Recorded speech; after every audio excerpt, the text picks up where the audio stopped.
Yaitu penyanyi campur sari Didi Prasetyo atau dikenal dengan nama Didi Kempot diinformasikan meninggal dunia pada pagi hari ini.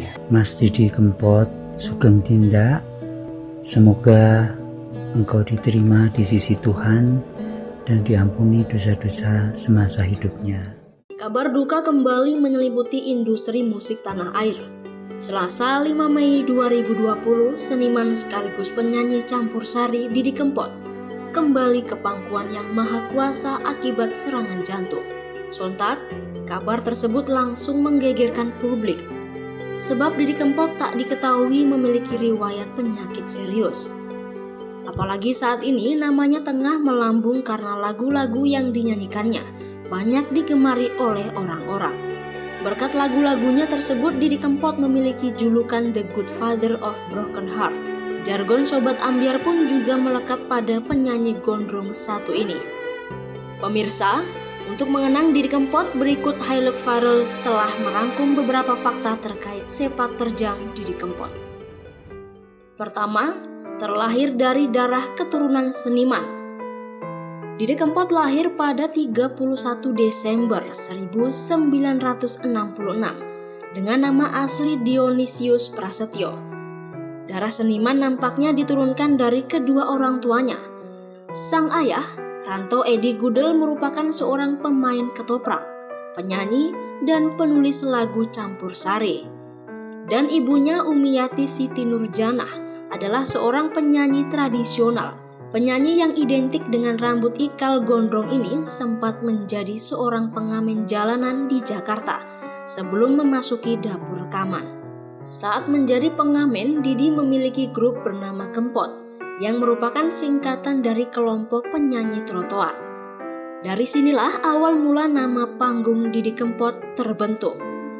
Nama Didi Kempot mulai dikenal masyarakat sebagai musisi tradisional pada 1983. Kedua, lagu pertama Didi Kempot.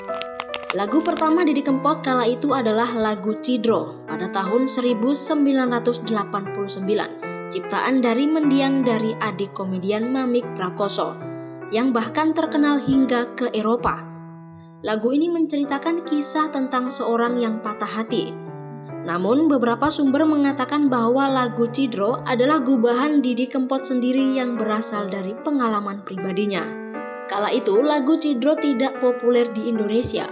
Namun begitu terkenal karena seorang turis asal Suriname, Amerika, yang tinggal di Belanda berulang kali memutar lagu ini di radio. Dari situlah Didi Kempot mendapatkan tawaran menyanyi di Amerika dan Eropa. Kini siapa yang tidak kenal lagu Cidro? Hampir setiap penampilan Didi saat mengadakan konser, lagu ini tak pernah absen dinyanyikan oleh ribuan penggemarnya. Ketiga, naik turun karir Didi Kempot di industri tanah air. Setelah namanya semakin terkenal, Didi Kempot mulai menulis sendiri lagu-lagu campur sari yang akan dinyanyikannya. Pada era reformasi atau sekitar tahun 1999, Didi Kempot merilis lagu campur sari fenomenal yang terkenal hingga saat ini, yaitu Stasiun Balapan. Bisa dikatakan, saat lagu ini dirilis, karir Didi Kempot semakin menanjak dan terkenal. Hampir setiap stasiun TV, radio, dan artis-artis lain menyanyikan lagu ini. Melodinya yang santai dan liriknya yang ringan membuat lagu ini sangat melekat di telinga pendengarnya.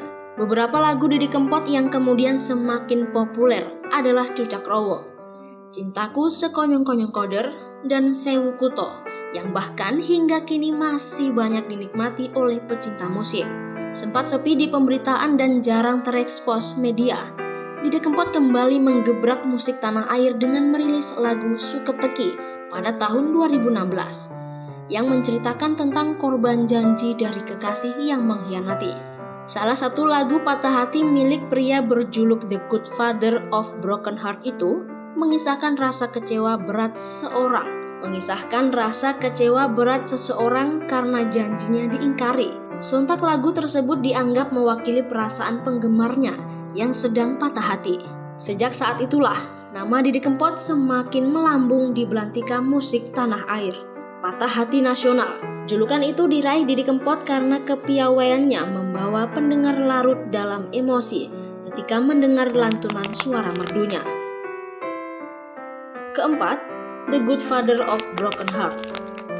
Julukan The Good Father of Broken Heart atau Bapak Patah Hati tercetus saat Didi Kempot tampil di acara Bagdan ing Balai Kambang di Taman Balai Kambang Solo 9 Juni 2019. Kemudian gelar The Good Father of Broken Heart disahkan dalam Musyawarah Nasional Pengukuhan awal Solo Sad Boys Club di Rumah Blogger Indonesia 15 Juni 2019. Julukan ini bukan tanpa alasan. Lagu-lagu ciptaan Didi Kempot yang didominasi lagu Patah Hati, dianggap mampu membuat pendengarnya jatuh cinta dan ambyar. Kepiawaian Didi Kempot dalam mengolah lirik dan melodi mampu membuatnya dicintai oleh seluruh penggemarnya. Tak hanya orang tua, bahkan banyak kawula muda yang mengidolakannya. Kelima, Didi Kempot meninggal dunia. Didi Kempot meninggal dunia di RS Kasih Ibu Solo, Selasa pagi sekitar pukul 7.30 waktu Indonesia Barat di usia 53 tahun. Penyebab kematian mendadak yang dialami Didi Kempot masih simpang siur. Namun menurut kakak kandungnya, Didi Kempot diduga mengalami kelelahan karena banyaknya kegiatan dan jadwal manggung. Terkait riwayat penyakit, sang kakak menyatakan bahwa Didi Kempot tak memiliki riwayat penyakit apapun. Sumber lain mengatakan bahwa Didi Kempot meninggal diduga akibat terkena serangan jantung. Itulah tadi rangkuman tentang perjalanan karir sang maestro patah hati. Sungguh, kepergiannya pasti menyisakan patah hati yang begitu dalam bagi seluruh penggemarnya. Semoga engkau tenang dan bahagia.